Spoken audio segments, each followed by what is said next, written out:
titre d'Airbus qui profite des déboires de Boeing. Boeing qui, alors c'est pas la première fois, hein, si on regarde, si on dézoome la performance de Boeing depuis quelques années est négative alors que celle d'Airbus est positive, toujours autour de déboires liés aux avions du constructeur de l'avionneur américain. Toujours est-il que récemment Boeing perd boulonne mal, visse mal ses vis, du coup les portes tombent et malheureusement ça donne pas envie de voyager dans ces avions, pas à force des choses. Donc Airbus en profite, les analystes sont à la baguette, les cours sont revus les uns après les autres à la hausse, 166 € pour certains, d'autres moins optimistes sont sur des objectifs de cours de 150. Est-ce que 150 €, est-ce que vous, Mathieu, c'est également un schéma que vous adoptez?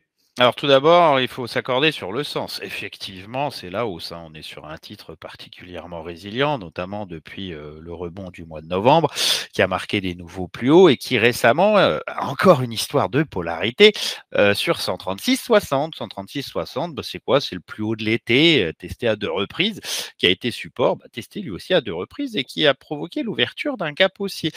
C'est un élément important, ce type de gap, puisqu'il met maintenant sous pression le sommet aux alentours des 144, qui, si je ne m'abuse, est en passe d'être débordé ce matin, ce qui réactive une nouvelle phase d'impulsion haussière et qui doit envoyer les cours vers 151,26. Ça, c'est une cible à court terme. À moyen terme, on est sur un titre qui est quand même particulièrement puissant, une performance relative qui fait partie des meilleures.